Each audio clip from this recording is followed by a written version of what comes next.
Haleluya, puji Tuhan. Kita masih bisa ketemu lagi.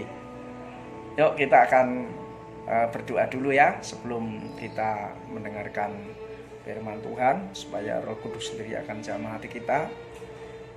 Ya, supaya Roh Kudus menguatkan kita sehingga firman Tuhan saat ini boleh haleluya menjadi berkat bagi kita. Mari kita berdoa. Tuhan Yesus, saat ini kami merendahkan diri ke hadapan-Mu. Kami rindu Tuhan untuk mendengarkan firman-Mu. Karena itu kami mohon berfirmanlah kepada kami. Kami siap dengar firman-Mu Tuhan. Urapilah Tuhan hamba-Mu dengan urapan Roh Kudus-Mu ya Tuhan. Biarlah Engkau sendiri yang bicara kepada kami Tuhan. Dan taruhlah firman dalam mulut hamba-Mu, pikiran hamba-Mu, hati hamba-Mu, supaya apa yang keluar dari lidah hamba-Mu dan berasal dari Engkau sendiri. Karena firman yang keluar dari mulut-Mu itulah menyembuhkan iman kami. Terima kasih. Segala kuasa iblis, kuasa kelemahan jahat yang tidak mengganggu, dalam nama Yesus kami ikat, kelipatan, kami hancurkan kuasa dalam nama Yesus. Terima kasih Tuhan, kami siap dengan firman Tuhan. Haleluya, amin.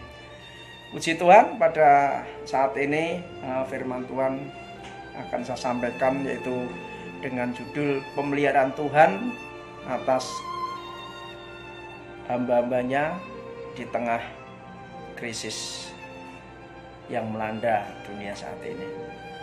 Saudara, nats firman Tuhan akan saya ambilkan di dalam 1 Raja-Raja pasal 17, yaitu bicara tentang Elia, saudara ya. Maka kita akan lihat di sana bahwa Tuhan berkarya di dalam peristiwa yang sudah terjadi yang dialami Elia. Mari kita akan membuka hati kita lihat jauh, saudara. Kita buka dulu yang pertama, dikatakan dalam ayat 1 Raja-Raja 1. Lalu berkatalah Elia orang Tisbe dan dari Tisbe Gilead kepada Ahab, demi Tuhan yang hidup, Allah Israel yang kulayani, sesungguhnya tidak akan ada embun atau hujan pada tahun-tahun ini kecuali kukatakan. Nah, saudara, dari ayat ini kita bisa mengerti bahwa Elia merupakan hamba Tuhan yang sangat luar biasa, yang hidup benar, ya, penuh iman, penuh kuasa, sehingga dia berdoa, Tuhan jawab, saudara.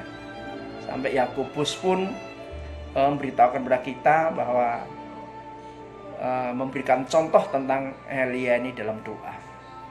Nah, ketika Elia berkata seperti itu, apa yang terjadi? Ya, bahwa yang terjadi adalah apa yang diucapkan Elia itu jadi, saudara. Artinya apa? Sejak Elia mengucapkan kata-kata itu, tidak turun hujan. Ya, tidak turun hujan. Ya, ini betapa luar biasanya Elia ini. Nah, karena tidak turun hujan, orang Israel mengalami musim kekeringan. Nah, Elia juga tentunya kena dampaknya.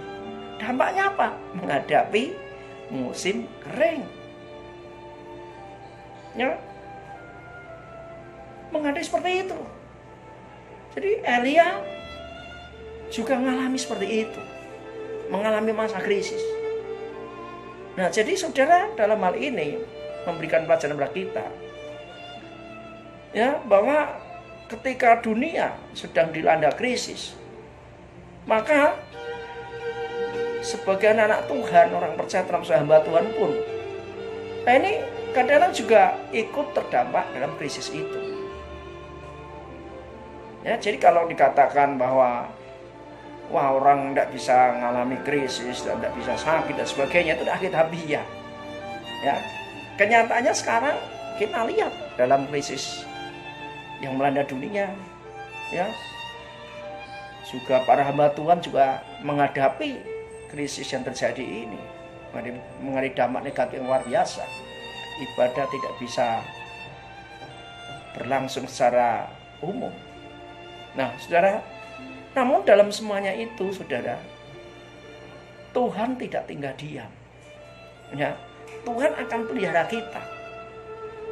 Ya, Tuhan akan perhatikan kita. Firman Tuhan bilang, sekali-kali aku tidak meninggalkan engkau, sekali aku tidak akan biarkan engkau. Itu terbukti, saudara. Kan lihat Elia, Tuhan juga biarkan Elia. Ya makanya Tuhan juga akan peliharakan kita, hamba-hambanya, umatnya. Kita ini hamba Tuhan. Semua orang percaya itu hamba Tuhan. Hamba Tuhan baik dia sebagai milik Tuhan ataupun hamba Tuhan karena dia adalah melayani Tuhan dengan hati. Ya, semua hamba Tuhan semua tidak ada bedanya. Ya. Hamba Tuhan dalam arti kita milik Tuhan, hamba Tuhan dalam arti kita melayani Tuhan, semuanya hamba Tuhan. Apapun profesi kita, entah saudara pendeta, saudara jemaat, apapun semua adalah hamba Tuhan. Nah, karena itu kita akan melihat bagaimana cara Tuhan memelihara hamba-hambanya, umatnya. Ya, saudara, kalau kita baca dalam ayat 2 dikatakan demikian, kemudian datanglah firman Tuhan kepadanya. Nah, saudara, kemudian datanglah firman Tuhan kepadanya. Artinya Tuhan melihara kita lewat firman-Nya. Bahkan ketika Elia mau pergi ke Sarfat pun, ya, dalam ayat 8 dikatakan, maka datanglah firman Tuhan kepada Elia. Nah, saudara, jadi firman Tuhan itu, berkat Tuhan itu, pemeliharaan Tuhan itu yang pertama ini melalui firman-Nya. Kenapa firman-Nya? Karena firman itu, saudara, ya, yang tertanam di hati kita itu akan menimbulkan iman. Nah, sehingga dengan iman itu kita bisa meraih janji Tuhan, saudara. Nah ini, jadi melalui firman-Nya. Walaupun kadang-kadang janji Tuhan, firman Tuhan, saudara, itu terkadang di luar dugaan kita, di luar pikiran kita. Ya, Tuhan bilang sama Elia, mau pelihara Elia, tapi kita lihat secara manusia rasanya aneh. Tuhan pelihara Elia lewat apa? Satu, sungai Kerit, lewat burung gagak. Nah, secara manusia kenapa burung gagak ini diutus Tuhan untuk membawa roti, membawa daging? Kenapa tidak dimakan sendiri? Kenapa Tuhan pakai burung gagak? Ya, prinsipnya Tuhan bisa pakai apa saja untuk memberkati. Ingat, Tuhan Yesus pernah memberkati umatnya lewat apa? Saudara, sedikit 5 potong roti 2 ekor ikan akan diubah menjadi banyak. Dan para murid disuruh itu cari roti itu. Jadi rasanya firman Tuhan itu artinya itu sulit diduga, saudara. Ya, sulit diduga firman Tuhan itu. Kadang-kadang aneh-aneh. Nah, makanya dalam krisis ini mungkin kita hanya disuruh percaya saja, bergantung sama Tuhan. Kita saja berbuat sebaiknya. Nah, tapi memang firman Tuhan kadang aneh-aneh, dan ini pun mengajarkan pada kita bahwa Tuhan memakai apa saja itu urusan Tuhan. Ya, jadi sehingga kita itu sebagai anak-anak Tuhan, hamba Tuhan, supaya kita itu benar-benar bergantung pada Tuhan, tidak mengandalkan manusia. Oh, nanti pasti si A, si B, si D itu akan dipakai itu berkati saya. Belum tentu, saudara. Justru Tuhan pakai burung gagak, Tuhan pakai janda Sarfat, yang rasanya janda Sarfat itu pun butuh duit, nggak punya duit, tapi Tuhan pakai mereka. Jadi artinya kita nggak perlu kita tuh mikirin, aduh pertolonganku dari mana ya. Oh, kadang-kadang, oh kenapa si A, si B, si D kok enggak nolong saya ini. Nah, itu pemikiran yang salah, saudara. Ya itu pemikiran salah. Kita harus bergantung pada Tuhan. Kalau kita hanya berpikir, oh si A, si B nolong saya, itu salah. Kita harus mengandalkan Tuhan, dan firman Tuhan bilang, terkutuklah orang mengandalkan kekuatan daripada manusia, tapi diberkatilah berbagai orang yang mengandalkan Tuhan. Ya, jadi ya artinya itu kita tidak bisa mengandalkan, kita tidak boleh mengandalkan manusia, kita harus mengandalkan Tuhan. Bukan berarti kita tidak boleh berharap, boleh aja. Ya, tapi artinya udah kita serahin sama Tuhan. Ya, serahin dah Tuhan mau pakai cara apa-apa dan sebagainya.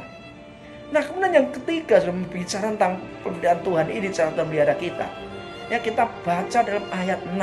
Pada waktu pagi-pagi dan petang, burung-burung gagak membawa roti dan daging kepadanya, dan ia minum dari sungai itu. Perhatikan, pada waktu pagi dan petang. Artinya bahwa pertolongan Tuhan itu terus-menerus, tak pernah berhenti. Bahkan ketika Tuhan pelihara Elia di sungai Kerit. Dan sungai Kerit mulai kering. Tuhan siapkan itu pertolongan berkat Tuhan yang lain. Elia disuruh pergi ke Sarfat, ke janda Sarfat. Ya, ini artinya bahwa pertolongan Tuhan tak pernah putus-putusnya. Ya, pertolongan Tuhan itu berkat itu bagaikan gelombang laut yang tidak pernah berhentinya. Kita jangan khawatir, jangan takut. Ya, kalau kita punya pikiran kalau dulu Tuhan tolong saya yakin sekarang juga Tuhan tolong saya. Kalau dulu Tuhan pelihara saya, sekarang juga Tuhan pelihara saya. Ya, karena Tuhan Yesus gembala kita. Ya, Dia akan memelihara gembala domba-dombanya ya, saudara. Nah, itulah. Jadi pertolongan Tuhan luar biasa, tidak akan putus-putusnya. Ya, tentunya kita semua mengalami ini yang percaya. Nah, bagaimana sekarang itu supaya kita bisa meraih janji Tuhan itu, saudara? Sikap gimana kita bisa menerima janji itu? Yang pertama tentunya ayat 5, lalu ia pergi dan melakukan seperti firman Tuhan. Nah, ia pergi dan diam di tepi sungai Kerit di bagian timur sungai Yordan. Nah, artinya apa? Mempercayai firman Tuhan. Ya, walaupun firman Tuhan itu aneh-aneh, tidak masuk akal ini, percaya firman Tuhan. Percaya firman Tuhan. Taati firman Tuhan. Setelah dengar firman Tuhan, apapun lakukan. Karena kalau kita melakukan firman Tuhan, Tuhan berkati kita luar biasa. Ya, jangan kita meragukan firman Tuhan. Firman Tuhan ya dan amin. Haleluya. Ya, firman Tuhan itu kekal. Ya, kalau kita mempercayai firman Tuhan, kita yakin firman Tuhan, ya sudah, maka kita akan mendapat peliharaan itu. Ya, maka dalam ayat pas dikatakan, sebab beginilah firman Tuhan Allah Israel, tepung dalam tempayan itu tidak akan habis, dan minyak dalam buli-buli itu tidak akan berkekurangan, sampai pada waktu Tuhan memberi hujan ke atas bumi. Nah, kemudian kita lompat lagi, yaitu pada ayat yang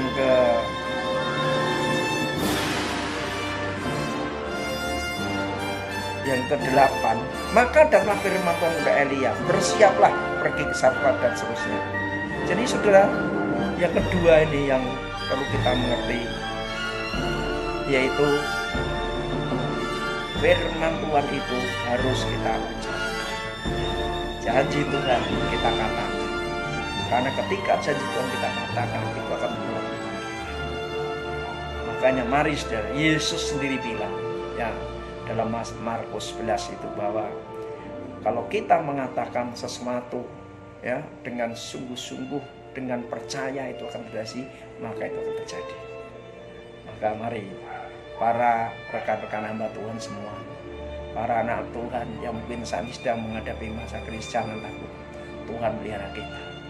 Tuhan luar biasa ya. Pertolongan Tuhan tidak pernah berhenti. Haleluya. Puji Tuhan. Mari kita berdoa. Tuhan Yesus, terima kasih untuk firman-Mu. Biarlah teguhkan firman-Mu dalam hati kami. Kami percaya Tuhan, dalam keadaan kondisi seperti ini, kami tidak sendiri, tetapi Engkau peliharakan kami Tuhan. Engkau peliharakan kami. Terima kasih, terpujilah nama-Mu. Kami percayakan kasih kuasa-Mu. Kalau Engkau memelihara Elia, Tuhan, melalui burung gagak, melalui janda Sarfat, hanya sesuatu tidak mungkin, saya juga percaya bahwa Engkau pelihara kami juga bisa melalui hal yang tidak kami duga. Dan puji Tuhan, haleluya, kami mengalami Tuhan. Sampai detik ini, kami mengalami sesuatu apapun juga. Terima kasih, dan berkati setiap anak-anakmu semua yang mendengarkan, menyaksikan video ini. Engkau peliharakan mereka Tuhan. Engkau peliharakan mereka. Engkau tolong mereka dengan kuasa-Mu, dengan nama-Mu. Dalam nama Yesus. Haleluya, haleluya. Amin. Puji Tuhan.